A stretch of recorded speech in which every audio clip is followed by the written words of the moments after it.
digamos, una de las cuestiones centrales para pensar, en base también a lo que presentó Viviana en términos de esta claridad, en términos de los rasgos de la política pública de la provincia, la verdad que es una política pública de carácter federal. Los problemas y los desafíos que tiene la formación profesional y que está encarando la provincia de Santa Fe, la verdad que está muy en consonancia con los problemas y los desafíos a nivel federal.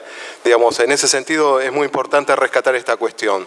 Digamos, que esta perspectiva que está desarrollando la provincia en términos de políticas públicas en la formación profesional, ya sea en términos de ponerla en valor, ya sea en procesos de institucionalización, la verdad que es una agenda de carácter federal y en ese carácter federal la provincia de Santa Fe la verdad que tiene un desarrollo endógeno muy importante. Digamos, es como una de las provincias a nivel federal que siempre está a la punta de pensar estas políticas públicas en relación a institucionalizar la FP y fortalecerla.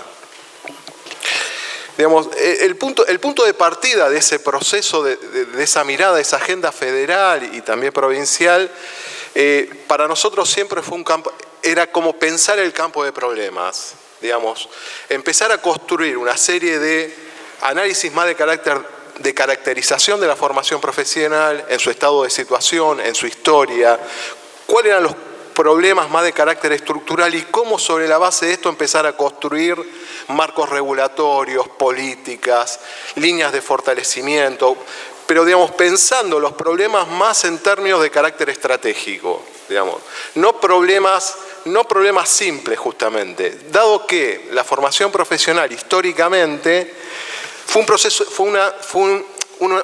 una modalidad de formación muy desvalorizada. Digamos, nosotros venimos históricamente con ese problema. Digamos, si hay algo que caracteriza la formación profesional en Argentina, desde el punto de vista más histórico, es su desvalorización. Digamos, como un circuito totalmente diferenciado, de aquellos que no podían alcanzar ni la educación técnica profesional, la educación técnica a nivel secundario o la formación más de carácter general, propedéutica. Digamos, siempre estuvo asociada a un proceso más de segmentación de circuitos, inclusive no formales. De hecho, muchos años la formación profesional se consideró una educación no formal. Digo, para nosotros hay un hito que es central a la hora de pensar este proceso de valorización. Para nosotros hay un quiebre histórico en esto que se expresa en la Ley de Educación Técnico-Profesional. La Ley de Educación Técnico-Profesional en realidad reconstruye este problema, lo reconfigura. ¿De qué manera? En primera medida, en que la formación profesional pasa a ser un ámbito de la educación técnico-profesional. Lo que venimos de la época del CONED, lo que nos formamos en esa matriz, la formación profesional en realidad siempre se pensó como un circuito diferenciado. Un circuito, en realidad, siempre se valorizó más la educación técnica secundaria y la formación profesional como un circuito más desvalorizado. El hecho de que sea parte de la educación técnico-profesional en la ley de educación técnico-profesional, puso en paridad la formación profesional con la educación técnica secundaria y la educación técnica superior. Este es el primer acto de valorización social y pública de la formación profesional. La pone en un mismo estatus, no la diferencia. Lo que plantea, la incorpora dentro de lo que es la modalidad de educación técnico-profesional. El hecho de que sea parte de la modalidad de educación técnico-profesional también tracciona que la formación profesional es parte del sistema educativo. Y este no es un tema menor. No en todos los países ocurre esto. Y ni siquiera en la Argentina la formación profesional solamente es una competencia del sistema educativo. Hay mucha atención en esto en la región y justamente también en Argentina en relación a la cartera de trabajo, los ministerios de trabajo que también ejecutan formación profesional. En el caso argentino, lo que regula y lo que direcciona la formación profesional es el sistema educativo. Y para nosotros, la verdad que tiene un valor en sí mismo esta cuestión.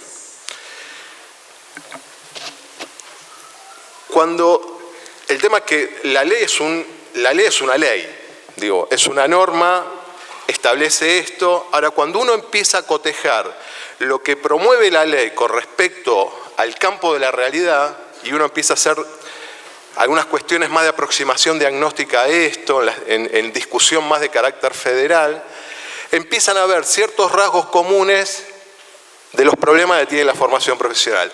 Hay un rasgo común de carácter federal que tiene que ver con el problema que hay entre diferenciar la heterogeneidad estructural del sistema de la diversidad.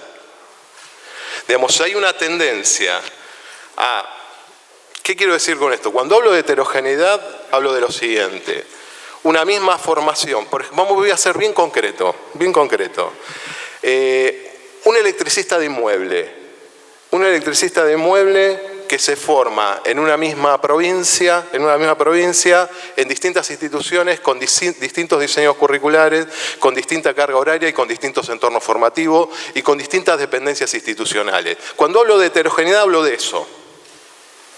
Cuando hablo de diversidad, es justamente la potencialidad que tiene la formación profesional de dialogar e integrar a distintos públicos. Que esto es un valor que tiene la formación profesional históricamente. La formación profesional puede dialogar y puede integrar al proceso formativo a sujetos en contexto de encierro, a sujetos en condiciones de discapacidad, a sujetos adolescentes y jóvenes que tienen trayectorias truncas en el proceso formativo de la educación obligatoria. La formación profesional puede dialogar también con trabajadores que necesitan reconvertir sus capacidades profesionales. En ese sentido, la diversidad es un valor. El problema de la heterogeneidad es un disvalor. No queremos eso, digamos, justamente porque genera procesos de calidad y de formación discontinuas y diferentes y desiguales. Digamos, si una institución tiene un entorno formativo para formar un gasista, un electricista, lo que sea, junto a otra, lo que hay ahí es un problema de injusticia educativa, no es un problema de diversidad. Entonces, en ese sentido, es muy importante aclarar esta diferenciación, esta cuestión, porque me parece que... ¿Cuándo quieras? Así que, bueno, en principio, esto me parece central incorporar. La cuestión de la política curricular en realidad se basa sobre este problema. La verdad que en las discusiones más de carácter federal y de discusión de políticas públicas aparece la cuestión curricular y la política curricular en la AFP como un principio de ordenamiento. Digamos, a ver, básicamente, ¿qué sería? Mira, independientemente si sos un CECLA, si sos una escuela técnica, si sos un centro de formación profesional, formar un electricista de inmueble tiene este estándar. Y este estándar es este diseño curricular, con esta carga horaria, con esta estructura modular, y requerís este entorno formativo. Y requerís que el docente tenga este perfil profesional. Independientemente si estás trabajando con sujetos en contexto de encierro, en sujetos, en adolescentes o jóvenes con trayectorias discontinuas o en situaciones de discapacidad.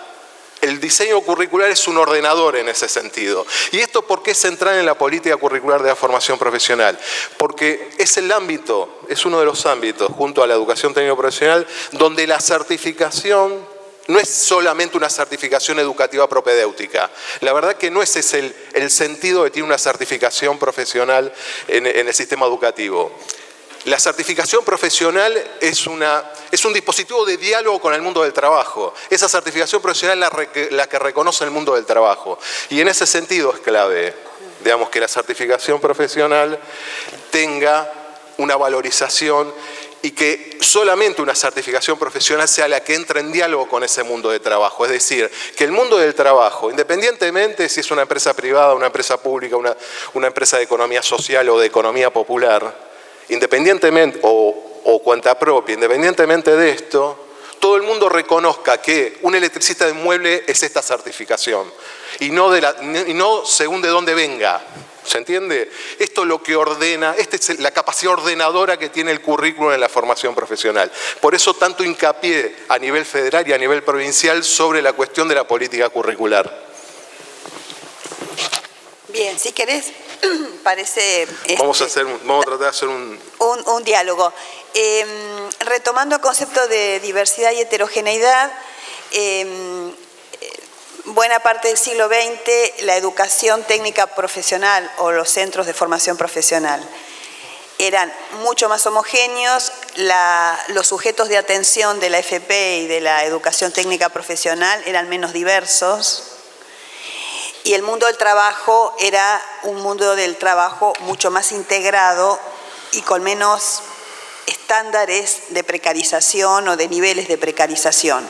De manera que el acople, que eso lo vimos en la conferencia anterior, el acople que había entre el mundo del trabajo, los sujetos de atención del FP y las escuelas en general era un acople bastante integrado. Hoy esas configuraciones están desacopladas. Digamos, no hay un diálogo hay que construirlo, pero no hay un diálogo tan fluido entre el mundo del trabajo, centros de formación profesional y sujetos de atención. Nos quedan como dos alternativas. O nos enamoramos del problema o lo negamos. O sea, podríamos pensar que ese sujeto no es diverso, sino que es aquel antiguo demandante de empleo de los años 70. Ese alumno, estudiante, como queramos llamarlo, no existe más. La idea para trabajar es enamorarnos de este desacople. Porque si no nos enamoramos de este problema no vamos a poder trabajar o nos vamos a paralizar. ¿Cómo hacemos para que nuestros estudiantes de una enorme diversidad, entre la caracterización y rasgos que pensó Ricardo, también hay mujeres en procesos de autonomía, dentro de procesos de empoderamiento? No se parece a aquel demandante de empleo que también está en el aula, pero que es minoritario.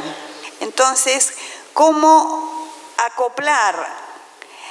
No de manera lineal, porque ya no es el instructor A que enseña al sujeto B de manera jerárquica y lineal. Ya estos sujetos adultos que vienen a los centros de formación profesional tienen un recorrido, tienen una trayectoria no formal, desintegrada, fragmentada, pero que están en posición de poder dialogar con los instructores y que ahí lo que se está jugando en esta nueva problemática no es tanto el tema del conocimiento desde el punto de vista escolar, sino de poder aprender, de apropiarse en algún sentido de toda esa complejidad de habilidades, aprendizajes que se dan dentro del aula. Es decir, que ser hoy un instructor de formación profesional significa tener mucha conciencia de estos problemas que ustedes lo ven en su taller, en su aula de manera constante. Es decir, si no dialogamos con esta nueva diversidad o con estas subjetividades que están en emergencia en dos sentidos, en emergencia porque están muy precarizados, pero también en emergencia de derechos. Son sujetos que están teniendo más conciencia de derechos que muchos años antes, de manera que es interesante esa diversidad que se da en el aula. Por otro lado, también un instructor puede tener la capacidad de dialogar con el territorio, porque en el territorio hay, supongamos, un instructor de carpintería. Ya no puede él solo abordar ese problema, se tiene que unir con los otros instructores de carpintería de la región, de la nación, de otros países, porque hoy las redes lo permiten, pero también con todo lo que está del mundo de la carpintería en el territorio y en la región, para que el territorio pueda entrar también, digamos, al aula o al taller. Lo que quiero decir es que con este desacople entre territorio, sujeto y escuela o taller, si no hacemos entornos colaborativos o cooperativos o no abrimos las puertas y aislamos las ofertas, ahí hay un problema que nos va a empobrecer o nos va a volver a ser la cenicienta de la FP, cuando la FP es lo que se viene y que cada vez se viene más lo local como fuerza de tracción de la FP, lo local, el desarrollo local como fuerza de tracción de la FP. ¿Qué ibas a decir? Volviendo con lo que planteaba Laura, hay Otro problema también de carácter estructural que tiene que ver con la falta de conceptualización en la formación profesional, justamente para atender esta cuestión de la diversidad. Esto también es un problema bastante regular y profundo en el caso de la formación profesional, de cómo entender la formación profesional desde el punto de vista conceptual. Digamos, básicamente cuando uno recorre el territorio, y sobre todo a nivel provincial pasaría lo mismo y a nivel federal también, ve ciertos arreglos institucionales de la formación profesional que atienden a determinadas cuestiones, es decir, focalizan su esquema más hacia una determinada figura, una determinada representación del sujeto. Por ejemplo, cuando uno va a un centro de formación profesional conveniado, es decir, que esté conveniado el sindicato, una empresa con una institución, con un ministerio de educación, en realidad uno lo que observa que esos centros de formación profesional están más centrados en el sector y en el mercado de trabajo del sector profesional. Digamos, forma para los roles ocupacionales de la propia estructura de clasificación de puestos que tiene el sector. Básicamente es ese el foco. Por ejemplo, cuando uno va a los centros de formación profesional, más que atiende a la población en vulnerabilidad, por ejemplo, centros de formación profesional articulados con la iglesia, con organizaciones sociales, con organizaciones del territorio, en realidad la centralidad está puesta más en la importancia de la integración social, más que en la profesionalización. Hay como este tipo de cuestiones, este tipo de sesgos que tiene la formación profesional, y la verdad que también es por atender a estos sujetos diversos. Cuando nosotros empezamos a discutir esta cuestión, observábamos que no había claridad en términos de qué era la formación profesional. Digamos, cuando hablamos de formación profesional, dependía con qué actor o sujeto hablabas, te da una definición de la formación profesional, una representación de esa formación profesional. Y la verdad que esto me parece que también es un problema de carácter estructural que hay que resolver, que hay un esquema normativo y una estructura normativa que da cuenta de esto. Ahora, esto tiene que ser un proceso más de apropiación social. Si no es una norma, es un papel, no significa nada. Que tiene que ver básicamente en diferenciar la formación profesional inicial con la capacitación laboral y la formación profesional inicial con la formación profesional continua. Primero hubo que ponerse de acuerdo con respecto a esto, digamos, ¿qué connota cada uno de esta expresión de la formación profesional? Y esto me parece clave porque cuando uno observa a nivel federal y a nivel provincial ocurre exactamente lo mismo, cuando uno observa, si uno clasifica y agrupa la oferta formativa, básicamente siempre se ubican los niveles de certificación 1 y 2. No en los niveles 3 casi siempre aparece más vacante y la formación profesional continua nula. Básicamente es este el problema que tenemos.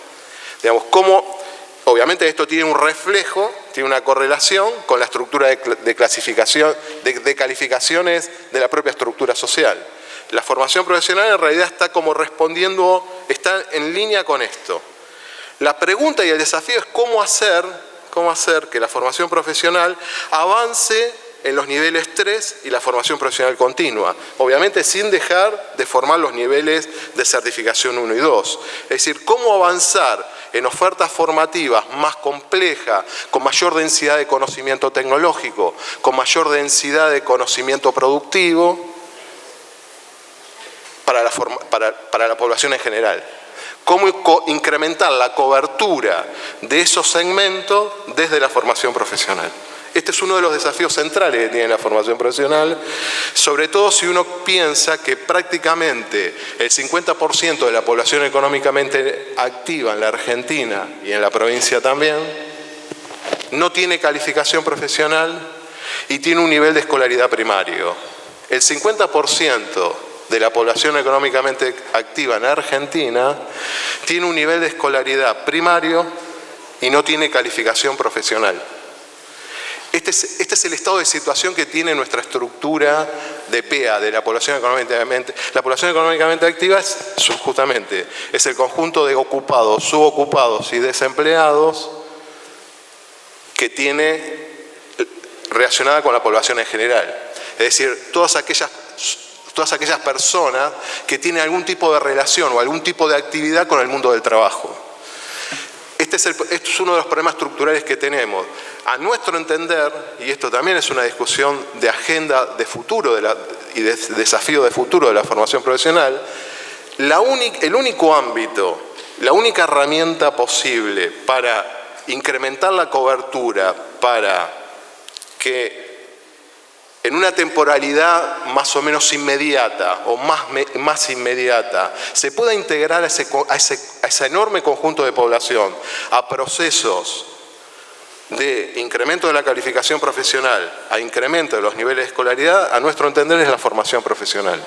La formación profesional es un dispositivo estratégico justamente para empezar a resolver ese problema de carácter estructural que tiene nuestra población económicamente activa. Y esto es central para una matriz productiva que tenga mayor densidad de conocimiento tecnológico.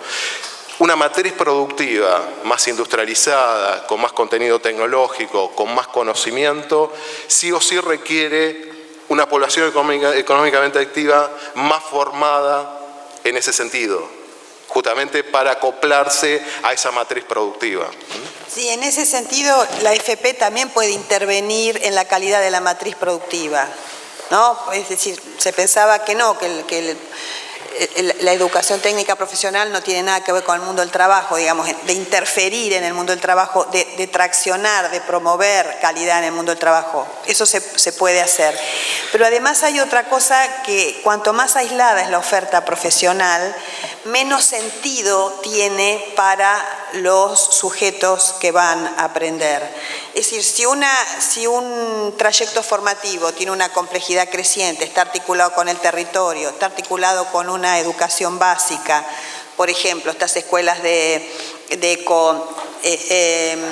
agroecología que contaba Viviana o los bachilleratos de nuevas oportunidades, cuando se articulan lógicas de enseñanza en complejidad creciente y combinada, los sujetos empiezan a encontrar un sentido motivador en la oportunidad de crecimiento. Si la oferta es aislada y viene de una precariedad laboral, queda paralizado, porque viene sin una estructura interna por haber estado en la precariedad, y lo que le va a dar una estructura no es enchufarle de golpe una estructura, es darle fragmentos, trayectos que lo vayan estructurando y dando un sentido a lo largo de al menos 2 años. Dura un proceso de este tipo, de la precariedad y sin estructura a cierta afirmación ocupacional, ¿no? O sea que en ese sentido está todo en relación. Ese es el tema de que hoy los instructores son personas que tienen que tener un grado de diálogo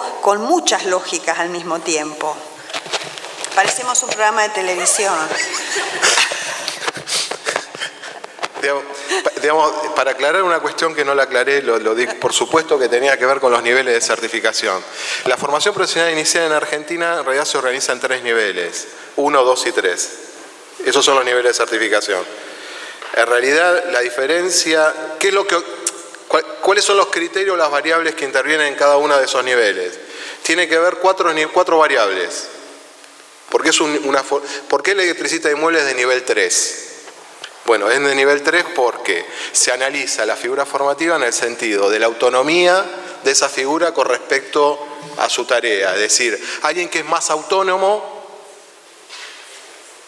está en el mayor nivel. Cuanto mayor es su autonomía desde el punto de vista del proceso de trabajo, más compleja es la formación y mayor es el nivel.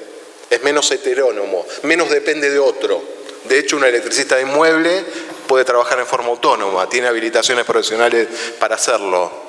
Puede ser un trabajador independiente, un profesional independiente. La otra variable tiene que ver con la relación que tiene ese dominio instrumental, esa formación técnica específica, con el fundamento más de carácter científico y tecnológico. Cuanto avanza en el nivel de certificación, ese acople, esa vinculación entre el conocimiento más instrumental y práctico con la reflexión más de carácter tecnológica o con el fundamento más de carácter científico, se incrementa la complejidad. La tercera variable tiene que ver con el abanico de ocupaciones por el cual puede transitar. Es decir, cuando el mapa ocupacional de la figura es más restringido en términos de abanico, el nivel de certificación baja, está más centrado en un puesto de trabajo. Cuando incrementa su nivel de certificación, en realidad lo que ocurre es que se le amplía el horizonte ocupacional. Es decir, un electricista de inmueble puede ocuparse en un sinnúmero de ocupaciones, por más que sea electricista de inmueble, sin dejar de ser electricista de inmueble. Sí, y otra cosa que ustedes también tienen que lidiar en las crisis, como la que estamos viviendo, se compiten entre calificaciones. A veces un ingeniero electricista puede llegar a ocupar el del técnico, y el técnico puede llegar a ocupar el de una persona que es egresada de FP. Es decir, se empiezan a competir entre las calificaciones porque se desarma el mercado de trabajo. Sí. Y eso también la FP tiene que tener algún tipo de antídoto para eso, ¿no? Sí, claro. Hay una cuarta variable que tiene que ver con los problemas que resuelve. Digamos, cuando los problemas son más inciertos, tiene mayor nivel de incertidumbre, el nivel de certificación, el nivel de calificación tiene que ser mayor. Cuando los problemas que resuelve son más de carácter rutinario y más previsible, el nivel de certificación baja. Esto es básicamente, cada figura formativa cuando se ubica en un nivel de certificación, en realidad hay que hacer este análisis. No es solamente por la escolaridad. Básicamente, todos los que estamos trabajando en esto, lo primero que aparece siempre es qué nivel de escolaridad requerís para entrar a un trayecto de formación profesional. Si es base, si es de nivel 2, tiene nivel primario, si es el nivel 3, tiene que ser secundario. La cuestión de la escolaridad es solamente una de las variables. Es central pensar estas que estoy planteando, porque estas son las que definen realmente esa figura formativa en diálogo con el mundo del trabajo. Otra cosa, un minuto y... Después me olvido. En relación a la formación continua, que también es algo central en este caso, por la vacancia que implica, tiene que ver con esto, de cómo pensar trayectorias de formación sobre la base de la educación técnica profesional inicial, ya sea de FP inicial como de educación técnica secundaria o de educación técnica superior. La verdad, cuando uno analiza a nivel internacional cuáles son las tendencias más innovadoras que hay en los sistemas de formación profesional, observa esto como una regularidad, una regularidad global, cómo los sistemas se van transformando cada vez más en formación profesional continua, cómo articulan la formación profesional inicial con la continua. Justamente, esto obviamente obedece a las propias lógicas de las matrices productivas, en donde la innovación tecnológica comienza a acelerarse. De hecho, los procesos de aceleramiento de la innovación tecnológica justamente dan cuenta de la necesidad de esta formación profesional continua, pero no solamente a nivel de la formación profesional inicial, sino también de la educación técnica secundaria y superior. Sí, y para ir cerrando, porque tenemos que ir cerrando, nos dijeron, nosotros pensamos que además de la figura central del instructor como el eje para vertebrar todas estas complejidades, las instituciones necesitan crear nuevas figuras que estén a la altura de poder acoplar todo este desacople de la escuela, el mercado de trabajo, atender la diversidad. Y, por ejemplo, una figura importante de un orientador profesional para que los mismos sujetos de atención del FP pudieran construir sus propios trayectos, necesitan una figura de orientación, porque, digamos, no necesariamente hoy está claramente el camino por donde trazar su proyecto ocupacional. Eso hay que ayudarlo a armar en base a los recursos locales, y eso significa quizás una figura que vaya más allá de la orientación específica de su disciplina. sino cómo presentarse al mundo del trabajo, cómo acceder al microcrédito para construir su propio proyecto. Bueno, estas figuras de las instituciones no están creadas, pero sí están creadas las necesidades. Y la experiencia dice que cuando se han creado necesidades han aparecido roles complementarios en las instituciones, o reconvertir quizás roles que fueron pensados para otros contextos, capacitarlos para poder trabajar en este tipo de demandas de orientación profesional o de construcción de proyectos ocupacionales. Y también hay toda una emergencia de nuevas economías a nivel local que también la FP tiene que empezar a articular y a poder formar para esas, sobre todo aquellas economías que empiezan a tener un tejido más asociativo y que están dejando la precarización, ¿no? Para cerrar, ¿qué podemos decir? Yo no digo más nada y vos qué decís. Después seguimos en la segunda parte. En la segunda parte. ¿O hacemos algún tipo de pregunta o cerramos nosotros? A ver qué nos dicen. Flexibilidad en la FP es fundamental, ¿eh? Bueno. Bien. Bueno, ¿alguien quiere hacer alguna pregunta?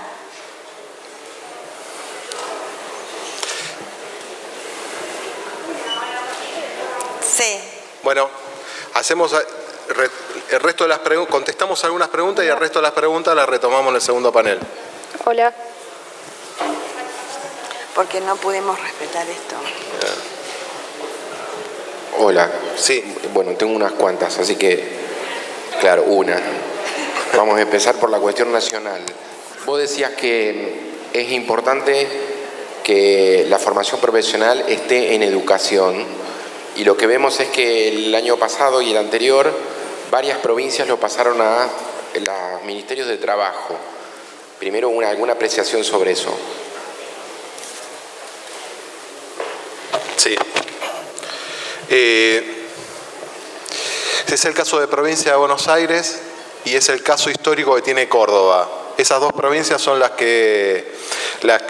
Córdoba lo tenía ya desde hace más años, del año 2007-2008, y el caso de la provincia de Buenos Aires, que es ahora, este año. Hubo una transferencia. Mirá, desde el punto de vista personal me parece que es un retroceso, digamos. De hecho, cada vez los problemas que tienen los centros de formación profesional que están dependiendo de trabajo, en el caso de provincia de Buenos Aires, la verdad que se genera un conflicto permanente en términos de cuestiones cotidianas de los centros de formación profesional. A ver, la POF, ¿de quién es? El docente, ¿es un docente del sistema educativo o es un docente del Ministerio de Trabajo? ¿Quién certifica la formación profesional? ¿El Ministerio de Trabajo o el sistema educativo? Para tener validez nacional tiene que ser parte del sistema educativo. Para que se financie la POF tiene que ser parte del presupuesto del sistema educativo. Justamente para convocar docentes, para dar clases, digamos, se va a la Junta de Clasificación Docente de la provincia. No hay un listado del Ministerio de Trabajo. Lo cual, cuando uno empieza a observar esto, en realidad la práctica cotidiana de lo que está ocurriendo en la provincia de Buenos Aires es esto. Son centros de formación profesional que, de hecho, dependen del sistema educativo. Y la verdad que lo único que está dependiendo del Ministerio de Trabajo es un tema de dependencia más estructural, no otra cosa. Yo creo que, porque yo estoy muy cercano a la experiencia de provincia de Buenos Aires, no trabajando en la provincia de Buenos Aires, sino analizándola justamente en esto, y tengo mucho vínculo con los centros de formación profesional históricamente, digo, de la provincia de Buenos Aires. Y en realidad lo que aparece como horizonte es que vuelva al sistema educativo. Justamente volver para atrás con esa medida, porque la verdad que complejiza más la cotidianidad de los centros de formación profesional que era cuando dependía del sistema educativo. La verdad que lo que hizo fue complejizar esta cuestión. Quizás lo que quisieron, el espíritu de por qué se hizo que dependía del Ministerio de Trabajo, fue tratar de solucionar algunos de estos problemas del desacople entre educación y trabajo, pero esa no es la manera. Claro. Exacto, es muy bueno lo que dice Laura. En realidad, cuando uno observa cuáles eran las argumentaciones de la provincia de Buenos Aires alrededor de esto, ¿qué quiere decir esto? Esto no fue una iniciativa federal. Digamos, la ley de educación técnico profesional justamente contradice este principio, porque la formación profesional depende del sistema educativo. El planteo era no, el sistema educativo no puede responder a la demanda del mercado de trabajo en tiempo y forma, las formaciones son demasiado prolongadas para la necesidad de las empresas. Obviamente que hay una concepción de la formación profesional alrededor de esto. Digamos, cuando vos estás pensando la formación profesional más centrada en la calificación profesional de la población, independientemente del puesto de trabajo que se demande, la verdad que te corre a otra concepción. Bueno, tenemos que dejar. Seguimos con las preguntas. Seguimos en el segundo panel. Iniciamos el segundo panel con las preguntas, ¿está bien? Sí, le damos la bienvenida, recibimos acompañándonos en este encuentro el gobernador de la provincia de Santa Fe, ingeniero Miguel Lifchitz, la ministra de Educación de la provincia de Santa Fe, doctora Claudia Balaguer, la concejala Vero Irizar, demás autoridades que están aquí presentes del Ministerio de Educación, del Gabinete Provincial, aquí presente, por supuesto, acompañándonos en este encuentro presencial del Instructorado de Formación Profesional. En este encuentro con docentes de la ciudad de Rosario, de la zona de la provincia de Santa Fe y también con las sedes en Reconquista y en la provincia también, en la ciudad de Santa Fe también presente. Estamos en forma simultánea y vamos a invitar a continuación para poder dirigirse a todos los presentes y así a toda la provincia, ya que estamos en forma simultánea en la ciudad de Santa Fe y también en Reconquista. Vamos a recibir nuevamente y vamos a invitar a la señora ministra de Educación, doctora Claudia Balaguer, para que por favor nos dé sus palabras, sus comentarios a todos los docentes en la sede de Santa Fe, en la sede de Reconquista y aquí en la ciudad de Rosario. Gracias, ministra.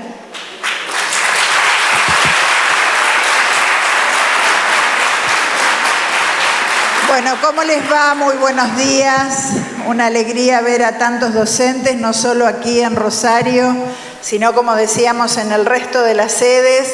Como hemos hecho toda esta formación para todos los docentes de capacitación laboral, de formación profesional, bueno, estamos llegando a la etapa final. ¿Se acuerdan cuando nos encontramos la primera vez? Que fue empezar un proceso que hasta había dudas, inquietudes, servirá, no servirá, se terminará, no se terminará. Bueno, esas dudas lógicas que surgen sobre todo para un colectivo de docentes como son ustedes, que nunca habían tenido la posibilidad ni siquiera de encontrarse, de compartir entre distintos lugares de la provincia las hermosas experiencias que vienen desarrollando en cada uno de los centros. Esa tarea de formar adultos, de formar jóvenes, de formarlos en oficio, de capacitarlos, de darles nuevas oportunidades para iniciar una tarea que les permita desarrollar nada más y nada menos que un espacio de trabajo. Tan indispensable hoy, tan potente hoy para poder garantizar la vida y la continuidad y el sostenimiento de tantas familias de santafesinos. Recuerdo también cuando empezamos a incorporar muchos de estos centros a un programa provincial, el programa Nueva Oportunidad, tan potente que le dio la posibilidad a tantos jóvenes vulnerados en sus derechos de tener nuevas oportunidades. Eso también fue muy potente porque ustedes pasaron a formar parte de un programa muy potente y muy líder también dentro de los programas de nuestro gobierno. Me acuerdo que empezamos por allá hace muchos años con Antonio Bonfatti, continuamos con Miguel Lifchitz esta hermosa tarea conjunta de seguir dándoles oportunidades a los jóvenes Y ahora vamos por más, vamos porque ustedes tengan sus cargos titularizados y horas cátedras efectivas titularizadas en cada uno de esos lugares de trabajo. Van a tener los ofrecimientos.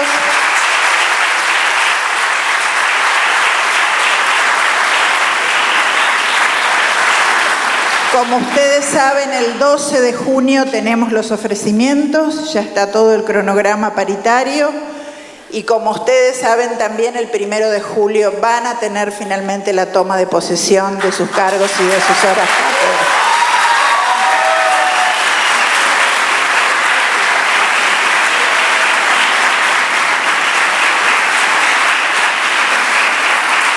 Un momento histórico realmente para la provincia de Santa Fe. Yo sé que hay algunos que hace 20 años que están esperando esto, que ningún gobierno había habilitado ese espacio paritario, ese espacio de diálogo, ese espacio de entendimiento entre los representantes de los docentes, entre los gremios docentes y entre el Estado provincial, el gobierno y el Ministerio de Educación. Ese espacio hoy está abierto porque tuvimos la decisión política de abrirlo hace 12 años con Hermes Wiener y porque tenemos la voluntad de continuar con esa tarea por todos los años que vienen. Felicitaciones docentes, felicitaciones por este gran esfuerzo de formarse, de estar juntos, de compartir esta experiencia, de seguir capacitándonos y aprendiendo, como debemos hacerlo todos los docentes. Y con este esfuerzo que pronto, muy prontito, ya tiene sus frutos. Gracias a todos. Gracias por las palabras de la señora Ministra de Educación de la provincia de Santa Fe, doctora Claudia Balaguer. Y vamos a escuchar el mensaje a continuación del gobernador de la provincia de Santa Fe, ingeniero Miguel Lifchi. Lo recibimos con este aplauso para escuchar su mensaje.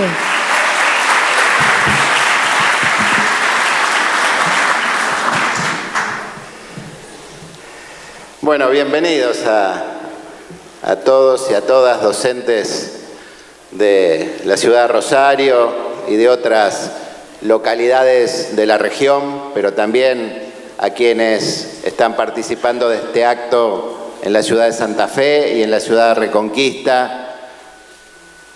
Para nosotros, y desde hace varios años, la educación se ha convertido en un proyecto estrella de nuestra gestión, de nuestros gobiernos.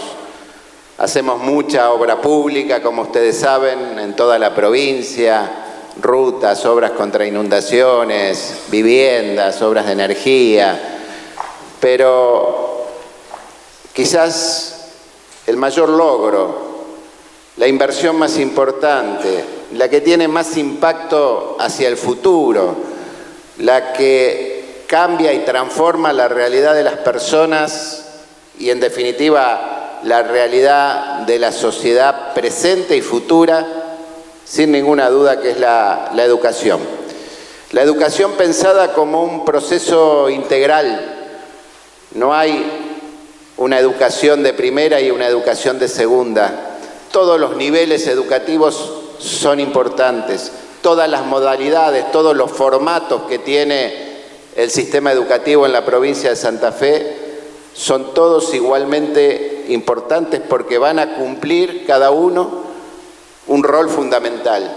Van a cubrir una determinada necesidad de aprendizajes de distintos sectores de la sociedad que son indispensables, pensando la educación como un proceso integral que tiene que llegar a todas las personas, cualquiera sea su condición social, cualquiera sea su lugar de residencia, ya sea que vivan en las grandes ciudades o que vivan en pequeños parajes rurales del interior.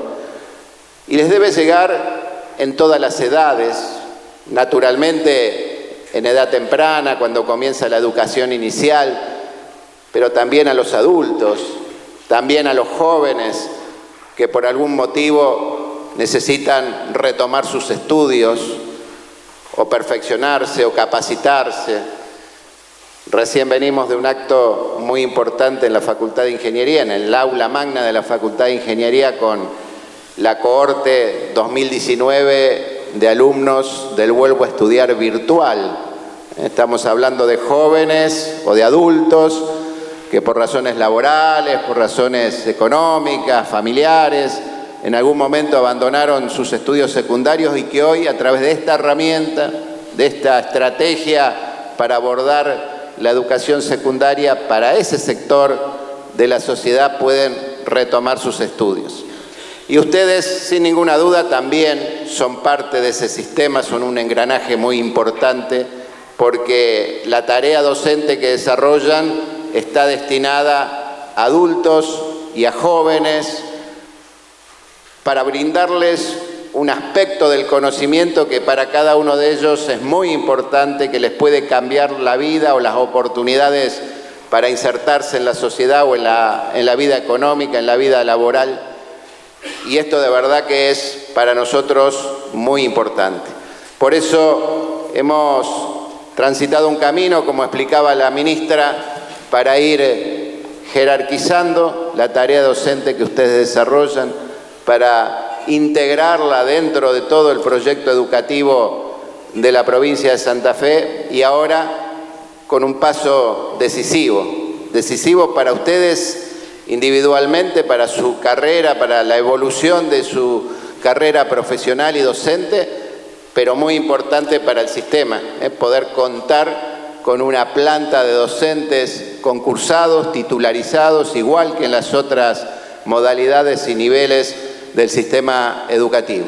Creemos que es un acto de justicia, por un lado, después de muchos años de una tarea que ustedes vienen desarrollando de manera muy comprometida, muy profesional, con mucha dedicación, con mucha vocación, no siempre con las condiciones adecuadas del entorno, de los edificios, pero ahí está el lugar que ocupan en el sistema y la tarea que se desarrolla, y ahora este paso tan importante de poder titularizar y de poder de alguna manera cumplir un hito en lo que tiene que ser la carrera de todos los docentes en el sistema público en la provincia de Santa Fe. La verdad que estamos muy contentos, muy conformes, muy satisfechos de los logros y de los avances que entre todos hemos podido construir, porque esta no es la tarea de un equipo de gobierno, sino que es la tarea que se va construyendo colectivamente, aprovechando las buenas prácticas, la buena experiencia, los aportes que los equipos docentes, los equipos directivos nos van realizando en cada una de las jornadas, en cada uno de los encuentros. Todo eso ayuda a una construcción colectiva, porque un proyecto educativo es eso, es una construcción colectiva, que tiene que seguir adelante.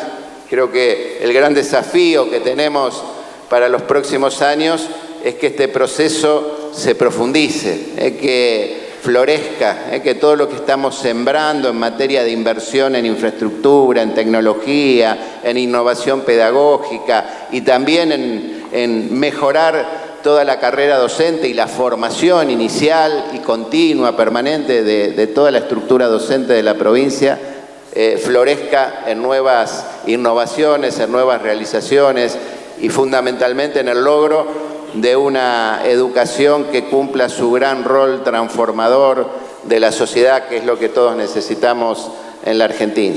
Estamos aquí en uno de los edificios más bellos que tiene el sistema educativo en toda la provincia de Santa Fe, el ex Colegio Nacional número 1. Este fue uno de los colegios que se fundaron por la inspiración del ex presidente y gran maestro de América, Domingo Faustino Sarmiento. Si ustedes tienen tiempo después de recorrerlo, se van a encontrar con el reflejo de lo que esa generación de dirigentes de la Argentina pensaban sobre la educación. Creo que tenemos que retomar en clave del siglo XXI, por supuesto, sin pretender volver atrás, pero al contrario, retomar ese espíritu de una educación pública de calidad para todos, para transformar la sociedad, para unir a los argentinos y para construir un país mejor. Gracias por todo el aporte y felicitaciones. Gracias, señor gobernador, por sus palabras. Los invitamos a una foto grupal. Vamos a tomarnos una foto, por favor, señor gobernador, señora ministra, las autoridades que nos acompañan y todos los que están aquí, todos los docentes de pie, por favor, vamos con una foto grupal. La sede en Santa Fe, en Reconquista, en la ciudad de Santa Fe y ahí en Reconquista, que nos acompañan, por supuesto, con este espíritu, aquí en este encuentro presencial del Instructorado de Formación Profesional. Y fuerte el aplauso para todos ustedes. Agradecemos la compañía, este espacio y este momento al señor gobernador, a la señora ministra, a la concejala, todas las autoridades del Gabinete Provincial, del Ministerio de Educación que están aquí. Gracias por acompañarnos. A reiniciar con las preguntas que quedaron pendientes. Solamente a la pregunta que hizo el compañero con respecto al tema del Ministerio, a la provincia de Buenos Aires y a Córdoba con esta cuestión de la FP en el Ministerio de Trabajo. Solamente me quedó contestarle esto. Un desafío desde el punto de vista de la política pública para adelante, sobre todo para otra gestión de gobierno a partir del 2020, un eje central es ese, es justamente cómo generar una coordinación interinstitucional entre el Ministerio de Trabajo y el Ministerio de Educación para saldar este tipo de cuestiones, justamente para que la planificación de la oferta de formación profesional comience a tener algún principio de homogeneidad desde el punto de vista de las certificaciones, desde el punto de vista de los arreglos institucionales de las instituciones ofertoras de formación profesional. Creo que eso es una cuestión pendiente que tiene las políticas públicas en formación para el trabajo en Argentina, es esta disociación.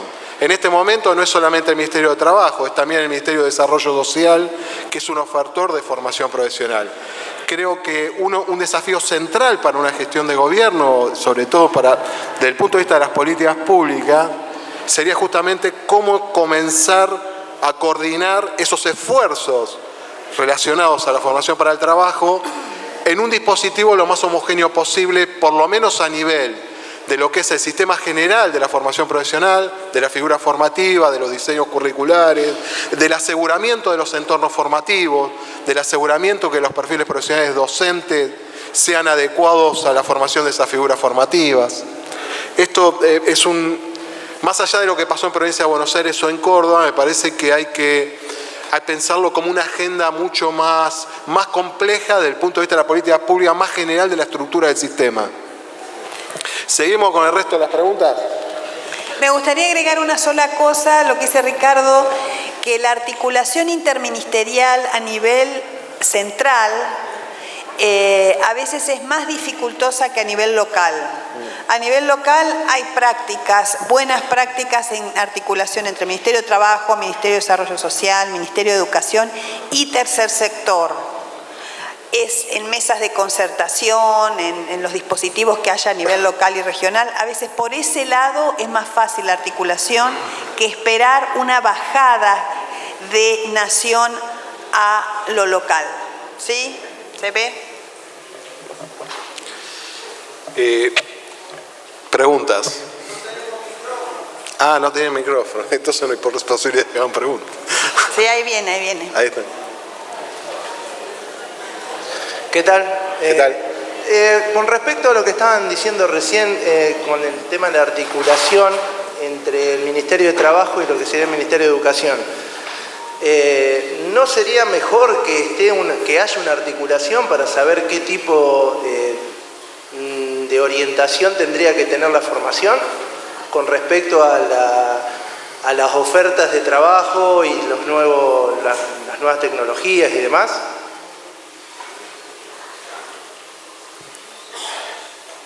¿Ya está? Sí. Mira, siguiendo lo que planteaba Laura, más allá de lo que te diga el Ministerio de Trabajo, la verdad que una buena práctica de carácter institucional sería que eso se resuelva a nivel del territorio, no que te lo diga el Ministerio de Trabajo, porque el Ministerio de Trabajo a nivel central digamos, está muy lejos del territorio. Ahí, digamos, la verdad que también es una de las cuestiones de agenda de la formación profesional. Si hay algo que caracteriza a la formación profesional y a la educación técnico-profesional es la necesidad de vinculación, digamos, para que cumpla su propósito fundacional y para que cumpla su propósito más desde el punto de vista de lo que es la modalidad de ETP, requiere básicamente la vinculación. Sin la vinculación genera lógicas endogámicas, digamos, es imposible pensar un sistema de educación técnico-profesional si no está articulado al territorio, al contexto socioproductivo. La verdad que habla mal de ese sistema y de esas instituciones, digamos, porque degrada el conocimiento. El hecho que vos no te vincules, el hecho que no articules con el conocimiento productivo, con el conocimiento tecnológico, degrada la formación, degrada el conocimiento que tiene esa institución con respecto a los procesos tecnológicos, a los procesos productivos. A mí me parece que eso tiene que ver más con una agenda de la institucionalidad de la ETP en el territorio, donde el Ministerio de Trabajo también opera, como también opera el Ministerio de Educación. Pero me parece que la iniciativa es más de cómo armar el sistema local de articulaciones alrededor de la formación para el trabajo. O también aprovechar actores que ya tienen una tradición de articulación. Por ejemplo, el municipio suele tener bastante articulado actores territoriales legitimados en el territorio, porque las claves de cómo leer el territorio lo saben a nivel local, porque digamos, ¿cuáles son los actores que están legitimados localmente? Son aquellos que tienen más tradición, que vienen trabajando desde hace muchos años, que tienen figuras de liderazgo fuertes. El municipio suele tener conocimiento de estas figuras y de estos actores. Y otra cuestión es que cuando uno analiza buenas prácticas de articulación en las instituciones, no es el momento de la práctica profesionalizante un momento de articulación, hay que hacerlo antes, ¿sí? Como hay que llevarse bien antes del conflicto, que es una especie como de receta. Uno no puede, porque las prácticas profesionalizantes, si no hubo un trabajo de sensibilización previa, puede ser conflictivo, porque muchas veces no quieren que tal pibe vaya a hacer esa práctica porque va a romper la máquina. Es decir, todo lo que puede prevenir el conflicto dentro de una práctica profesionalizante es empezar a acercarnos y romper estereotipos tanto de ETP hacia el territorio como del territorio hacia el ETP. Hacernos amigos antes de construir un dispositivo, porque si no ahí aparece el conflicto y la articulación parece que no tuviera sentido, ¿viste? Te enoja mucho, ¿no? Entonces, hay algunas cuestiones básicas de abordaje comunitario que son como, vamos a acercar material, ¿no? Como pasos previos que si te los saltás comunicacionalmente vas directo al conflicto en la articulación. Y ahí te queda como una mala experiencia para seguir articulando. Buenas. La pregunta es la siguiente, a ver si me puedo explicar. Nosotros tenemos 3 niveles, tenemos la formación continua, todo eso. La competencia principal que tenemos nosotros son los institutos privados. En poquitos meses, teóricamente, le dan la misma enseñanza. ¿Qué pasa? No tienen la certificación oficial. Pero tampoco la certificación oficial es exigida ni en un servicio por el cliente ni en una empresa por ahí por los empleadores. ¿Cómo hacemos en esos casos? Porque estamos compitiendo más que nada contra la parte privada, por más que ofrezcamos buena educación y a su vez certificada. Bueno, vamos los dos. ¿Cómo? Cuando hablas de formación, decime concretamente qué es formación privada. En informática, por ejemplo. En cualquiera. Acá hay institutos que tienen un montón de cursos que te los liquidan en 3 meses, contra 8 que tenemos nosotros, por más que la gente tenga que pagar, la inmediatez es lo que les urge. Sí. La inmediatez, sí, ya entendí. Ahora me queda claro, sí. Eso es toda una discusión que hay alrededor de la formación profesional. Digamos, si cada vez que se discute este tema con sobre todo con determinados sectores empresariales, inclusive con algunos sectores sindicales, el planteo de la carga horaria.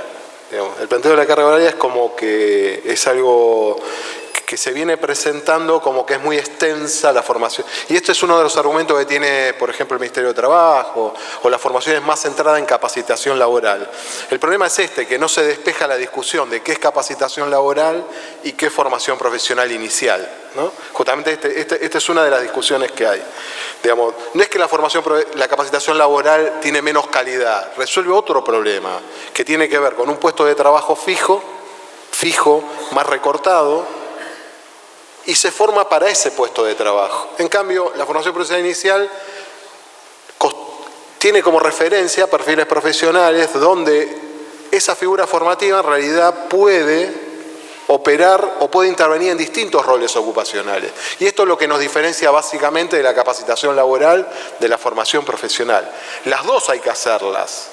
Y las dos tienen niveles de calidad, las dos tienen que tener niveles de calidad y pertinencia, pero son dos cosas diferentes. Eso por un lado. Todavía en Argentina esta discusión no se terminó de plasmar y resolver con los actores en el diálogo social, con el mundo del trabajo, con los empresarios y con los sindicatos. Esa es otra cuestión que tenemos, que sí es verdad que el tema del tiempo en la formación profesional es un tema estructural. Es un tema estratégico. Digamos, a diferencia de la formación, por ejemplo, yo vengo de la educación técnica secundaria. En la educación técnica secundaria, que haya muchas horas en los planes de estudio, la verdad que no es un problema. Digamos, no es una variable que esté presente en términos de la trayectoria de los estudiantes. La verdad que no es muy difícil. Cada vez que se discute este tema es un tema más conflictivo, porque quieren reducir la carga horaria y este tipo de cuestiones. En la formación profesional es al revés. La formación profesional, si la carga horaria está sobrevaluada, si está inflacionada, la carga horaria desestimula el sujeto de la FP. Entonces hay que ser, digamos, en términos del tiempo que se le asigna a una cuestión, a una trayectoria curricular, tiene que ser muy bien pensada. Digamos, no tiene que haber un exceso de carga horaria, ni tampoco tiene que ser la carga horaria justa, justamente para evitar el desestímulo a trayectorias muy prolongadas para el sujeto.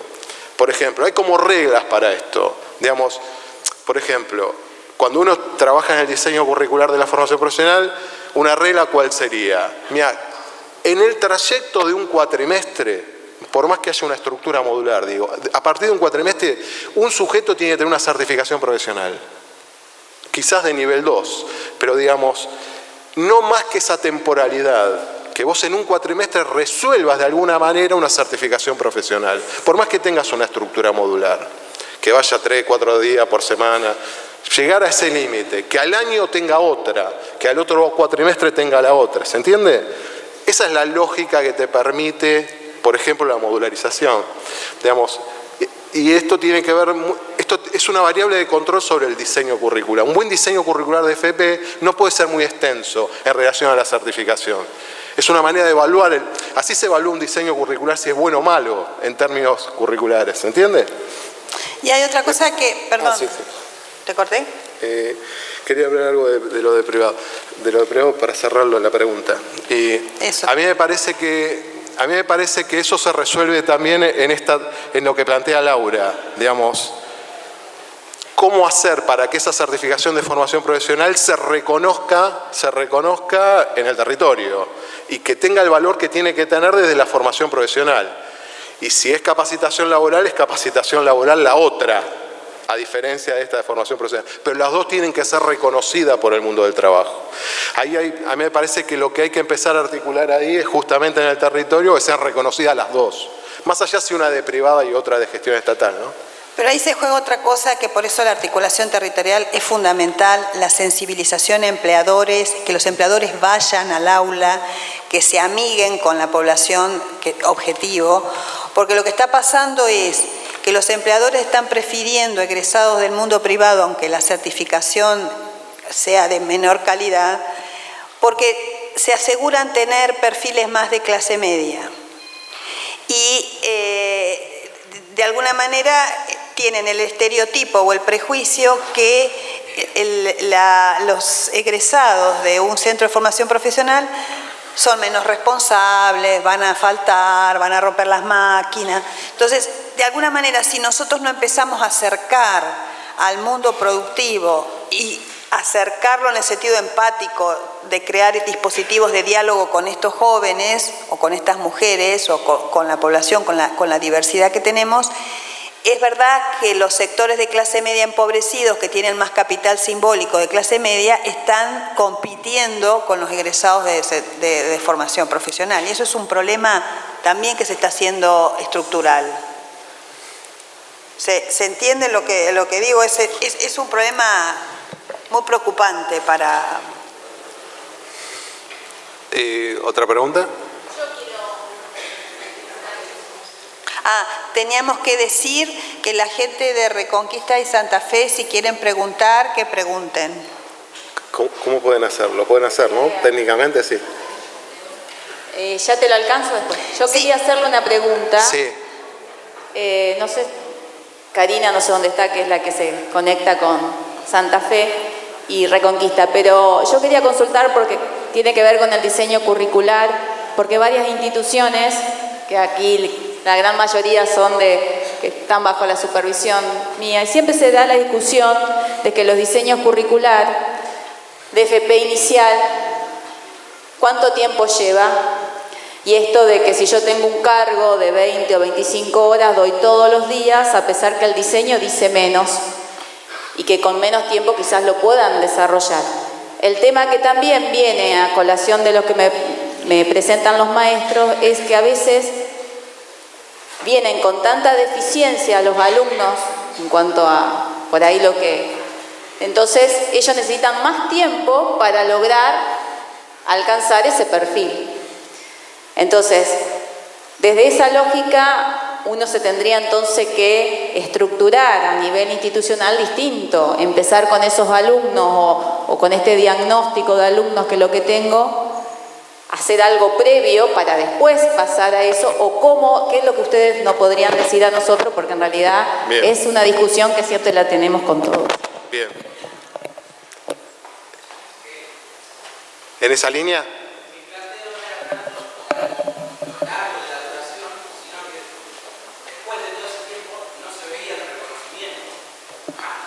Ajá. Sí, sí.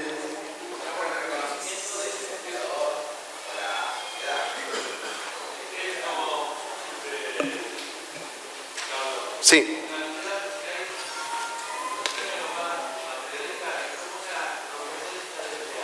Competencia desleal con el sector privado. Eso es lo que está planteando.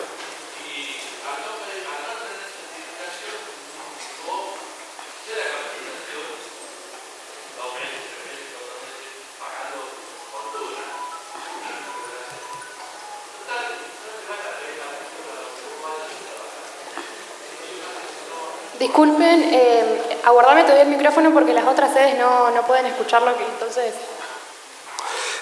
Para ordenar, ahora contesto... Sí, porque si no nos... Y después volvemos con la... Primero lo de Mari, la pregunta de Mari primero. A ver, digamos, todos los diseños curriculares tienen que tener los referenciales de ingreso, digamos, claramente, que, digamos, de dónde tienen que provenir justamente para esta trayectoria. La verdad que lo que uno recomienda para este tipo de cuestiones es que si vos tenés ciertos desajustes, digamos, del punto de vista que son muy profundos, en términos de lo que son los saberes previos, debería resolverse previamente al ingreso del trayecto, digamos, pero no tienen que ser parte del trayecto. Porque si no, justamente el trayecto tiene que compensar cosas que no es su función. El trayecto está ligado a un perfil profesional y ese perfil profesional es el que tiene que contener el trayecto. Si hay alguna formación previa que carezca de ese sujeto, hay que resolverlo por fuera del trayecto y previamente. Digamos, justamente para no inflacionar la carga horaria del trayecto tal cual está definido. Esto es una estrategia que muchos centros de formación profesional realizan.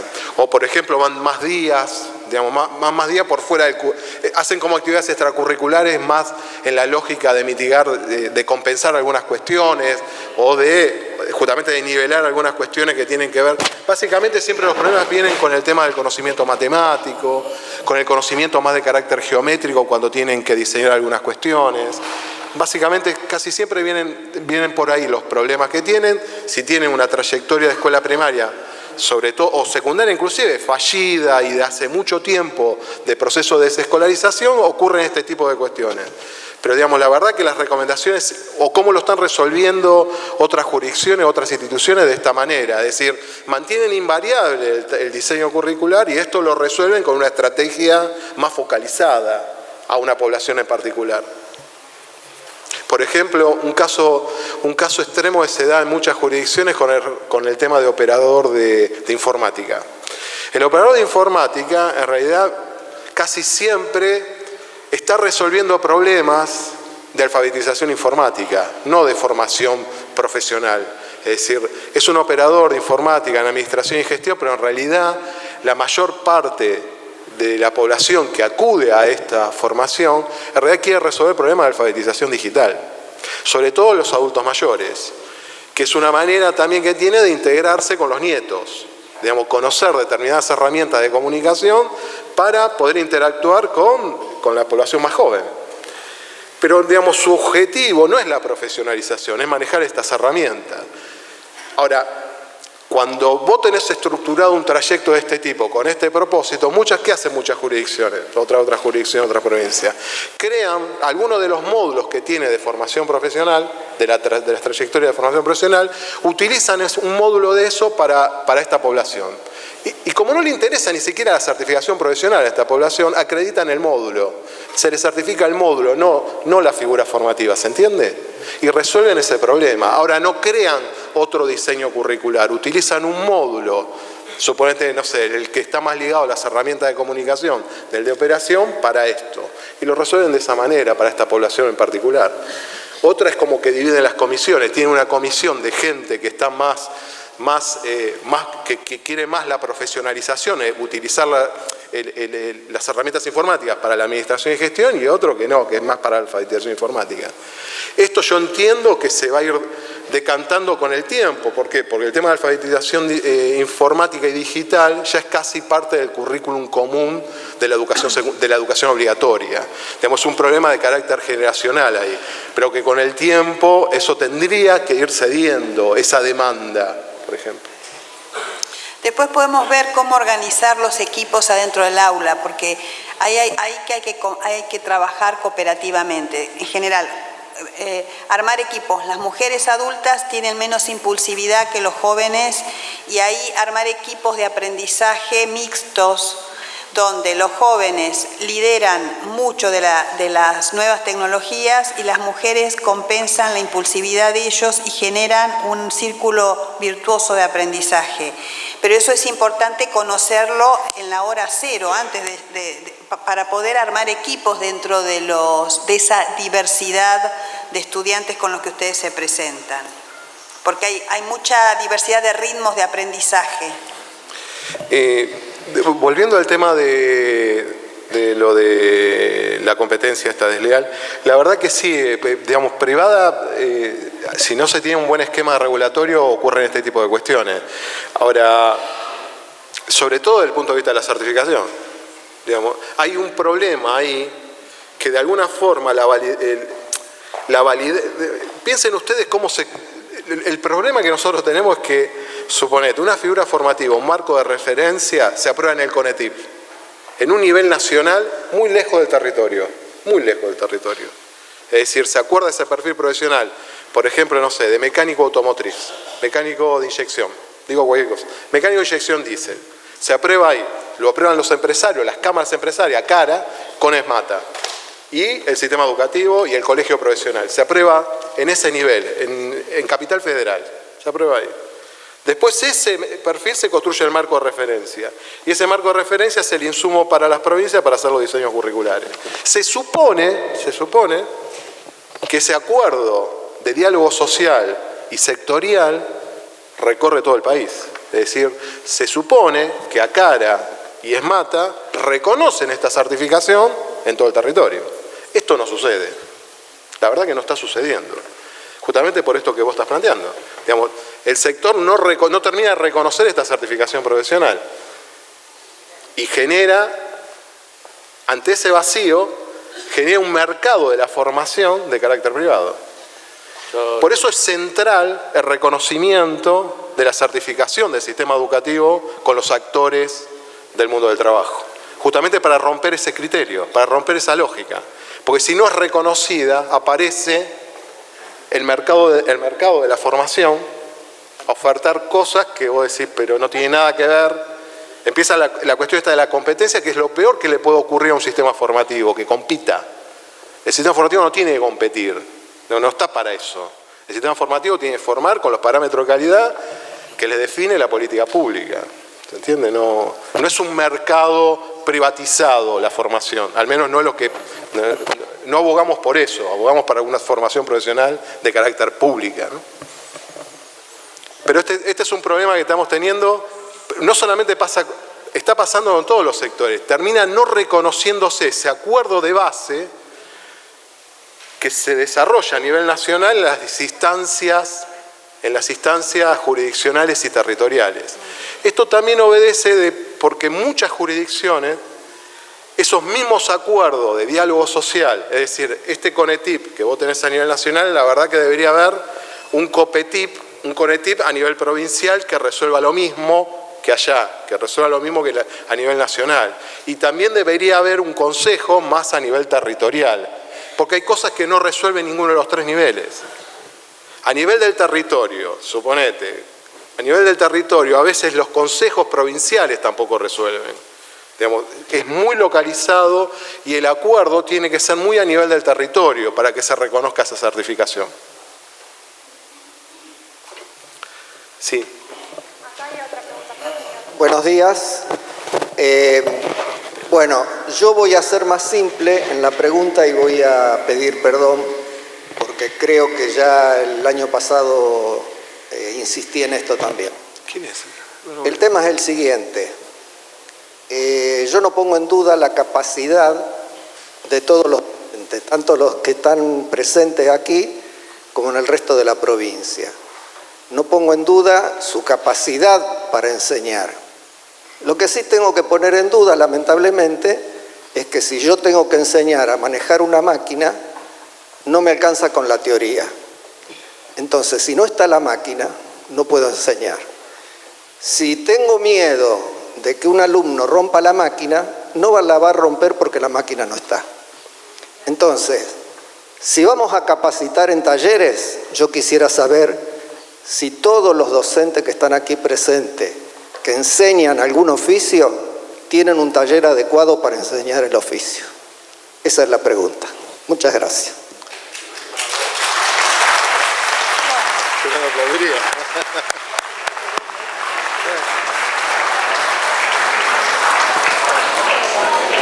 Mirá. Lobby. Tienen que hacer lobby y conseguir cosas. Sí, claro. Mirá. No llego a ver quién es la persona que preguntó. ¿Te podés parar como para ubicarte?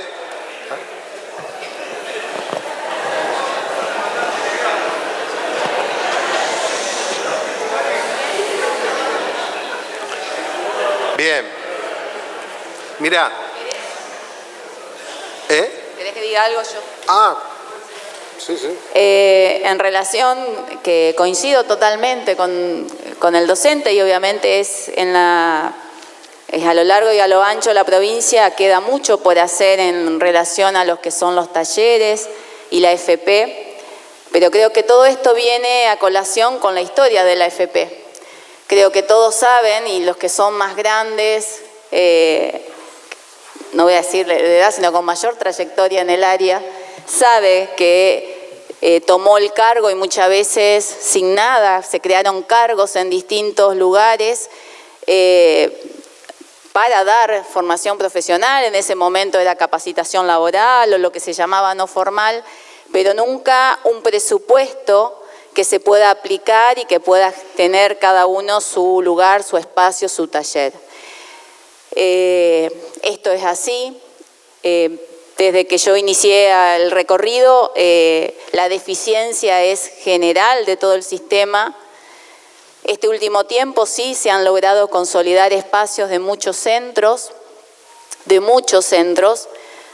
construirlo, de reactivarlo, con plan de mejoras, que fue una de las formas que tenemos para financiar.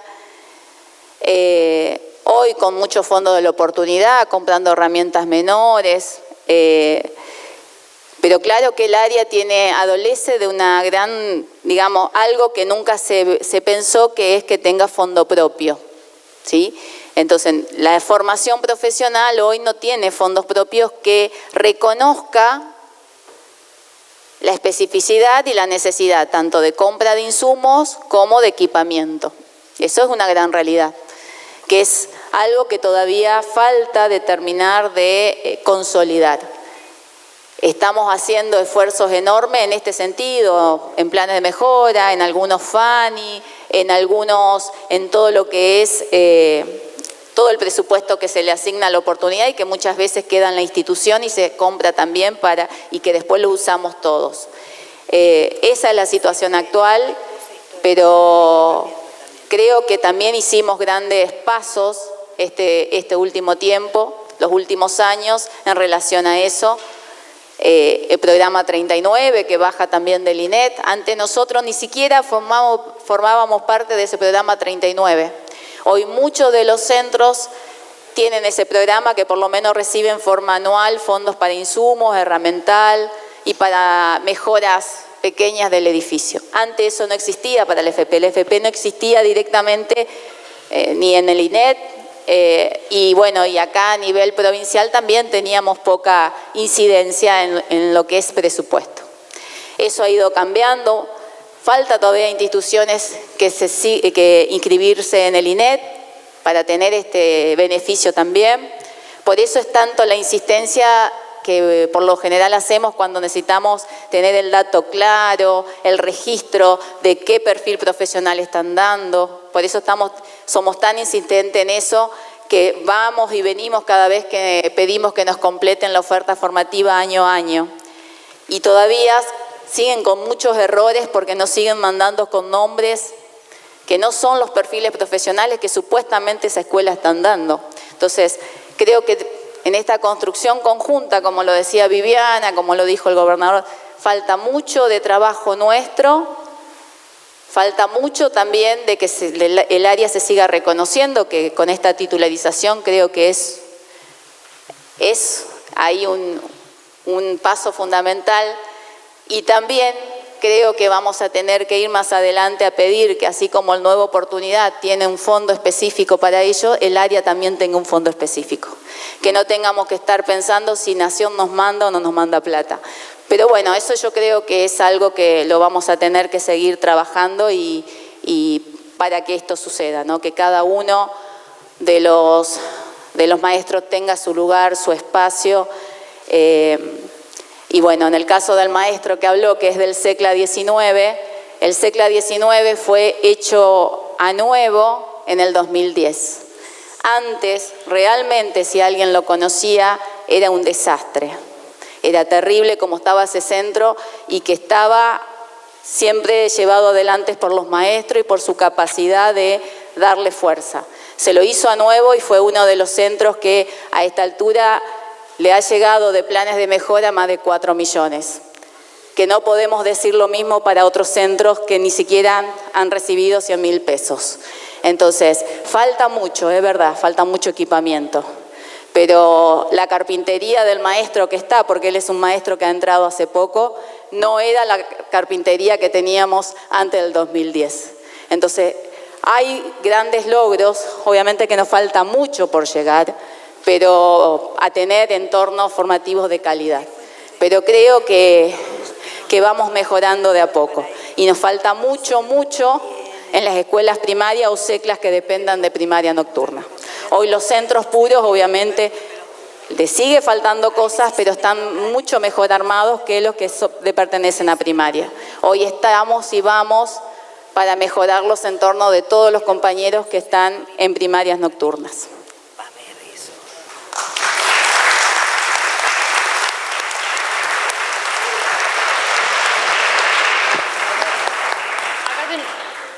Sí. Sí, buen día. Buen día. Yo quiero opinar con respecto a lo que decíamos de la competencia con el privado. Que para poder tener buena competencia, por ejemplo, yo doy electricidad.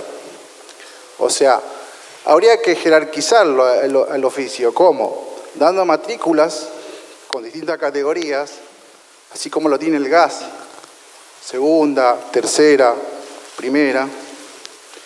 Entonces ahí creería que la competencia no va a ser tan desleal, porque si para cada trabajo luego se exige una matriculación, o sea, la competencia desleal desaparece.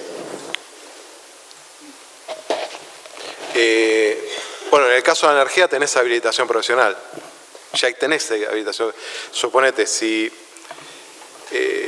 la formación que vos estás brindando desde el punto de vista de un trayecto y la certificación profesional de electricista de inmueble, y esa certificación y ese diseño curricular está validado federalmente por la Nación, automáticamente ese egresado de esa trayectoria formativa tiene la habilitación profesional idónea.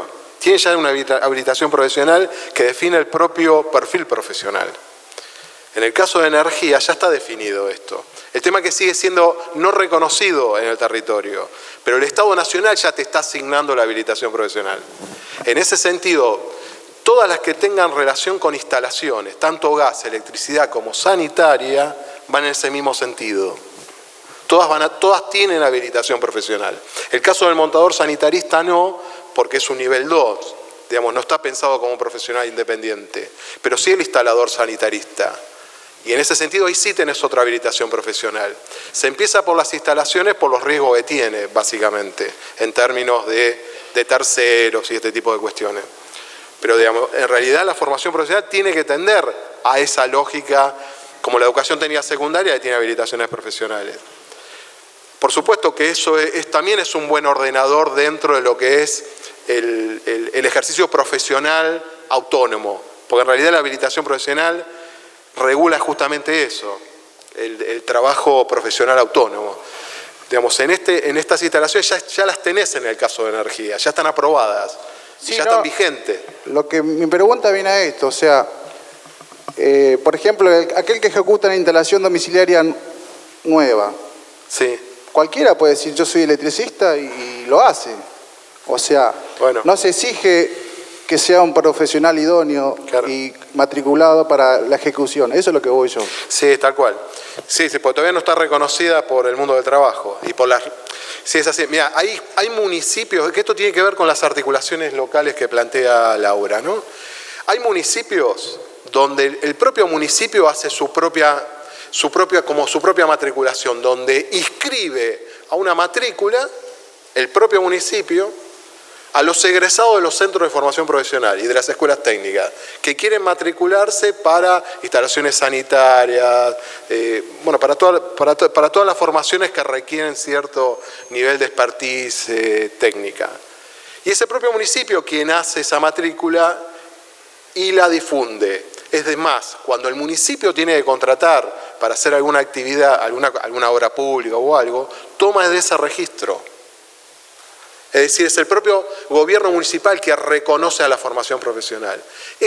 Hay muchas jurisdicciones que están desarrollando este tipo de práctica, justamente para empezar a reconocer. Pero esto, ¿sabés? Producto de qué es, de la vinculación entre el Centro de Formación Profesional y el gobierno local, y con los otros actores. Surge de ahí. Surge un centro de formación profesional que tiene visibilidad pública y que articula con el gobierno local. Y de ahí también, cuando hay... Las dos cosas no. Cuando el municipio, yo sé que hay dificultades políticas y más en épocas electorales, donde a veces el municipio es de una línea política y el Centro de Formación Profesional, o hay un cierto enfrentamiento político, no es el momento electoral para empezar a hacer alianzas con el municipio. Pero en momentos no electorales, el municipio está muy interesado, en general los municipios están muy interesados en la formación profesional. ¿Por qué? Porque la desocupación golpea mucho más las puertas de los municipios que las puertas de los centros de formación profesional. Y muchas veces tienen más capacidad de lobby para conseguir equipamientos, para hacer alianzas con sectores que no son tradicionales de la educación, pero que vienen del sector productivo. Parece que si ustedes se meten a hacer mesas de concertación a nivel con municipios, construir un dispositivo de diálogo, no digo que van a salvar las papas del FP, pero sí como ponernos en un lugar de diálogo nos deja menos presión para conseguir solos todo, ¿no? Eso es algo que se está viendo a nivel local.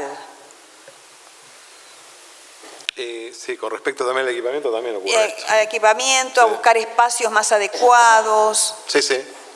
Le doy un dato para lo que fue la pregunta anterior, como para que tengamos información de cómo son las inversiones, ¿no? Desde que se creó el Fondo de Mejora Continua de la Ley de ETP en el año 2006, el 2006 en realidad fue el primer fondo, yo me acuerdo. Digamos, desde esa época hasta el año 2016. El dato que les voy a dar es de ese rango, de esa serie histórica, ¿no? Del total de inversión del fondo, que fue bastante importante, en esa época, calculen, en moneda constante eran casi $1.000 millones, digamos, ¿no?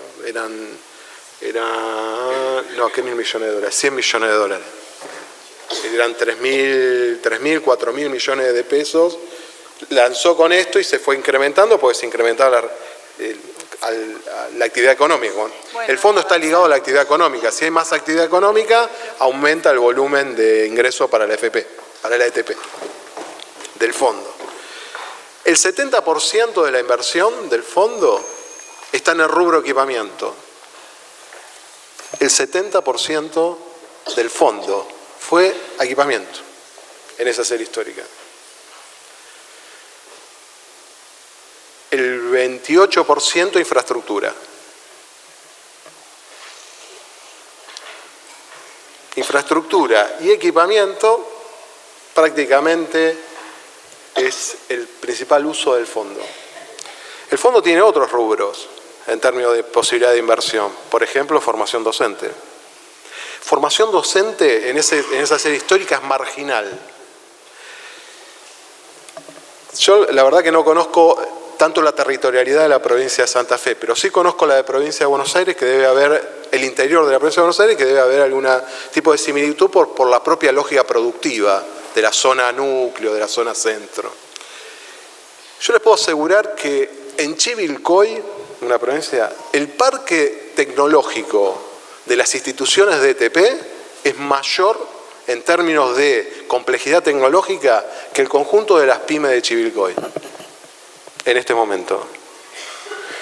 El problema que se presenta ahora, ¿cuál es? Y lo que aparece en las instituciones. Mira, no tengo perfiles profesionales docentes que puedan manejar óptimamente este equipamiento. Y comenzamos a observar, en términos de esta cercanía, que había equipamiento que no estaba siendo usado, que estaba ocioso, justamente por este problema, porque no fue pensado en este sentido la adquisición tecnológica con un programa formativo de los profes o de los instructores. Y esto genera un problema de falta de eficiencia del gasto. Digamos, cuando vos invertís en ese equipamiento, no planificaste justamente, no resolviste este problema. Que el problema no es del docente. Digamos, el problema es que no se planificó esto integralmente desde el punto de vista de articular la adquisición tecnológica con la formación docente. Esto es lo que uno observa con la serie histórica y con los datos, ¿no? Tenemos una última pregunta y después continuamos con la exposición. Sí, ¿qué tal? Buenos días. Sí. Mira, de acuerdo a lo que hablaron hace un ratito en las primeras preguntas en esta segunda parte, yo quería decir que si bien, o sea, acá hay diversa cantidad de oficios, yo calculo que todos coincidimos en que queremos formar buenos profesionales y profesionales de calidad.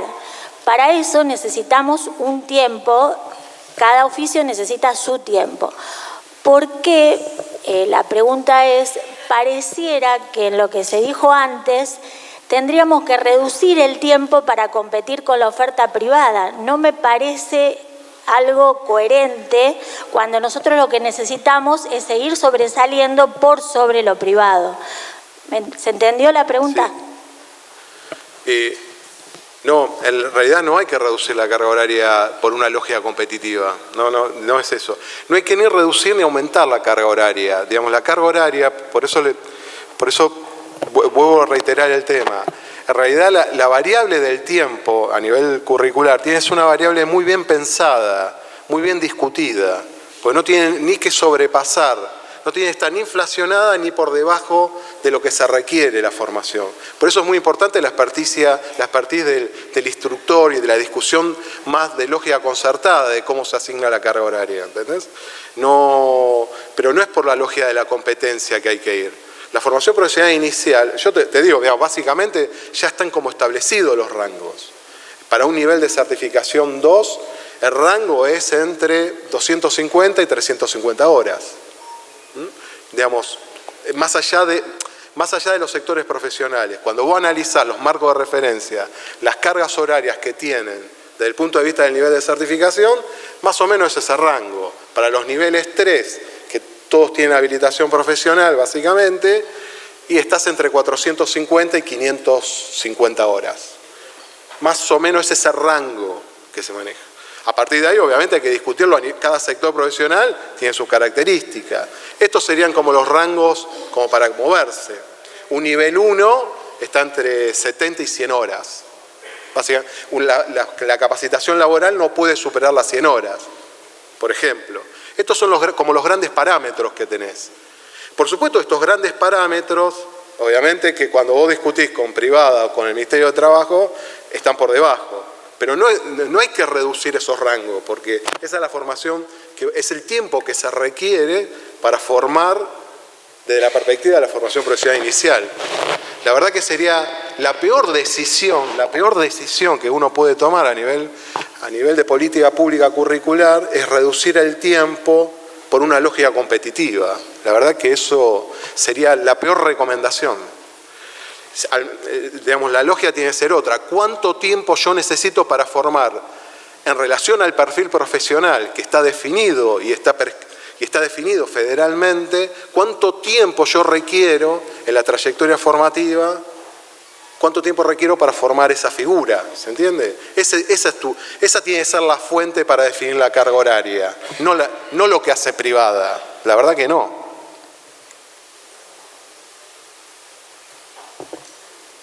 ¿Sí? ¿Se entendió? Ya está. ¿Ninguna pregunta más? Seguimos. Bueno, la idea de... Perdón. Sí. Puede ser que la dejemos para la... Bien.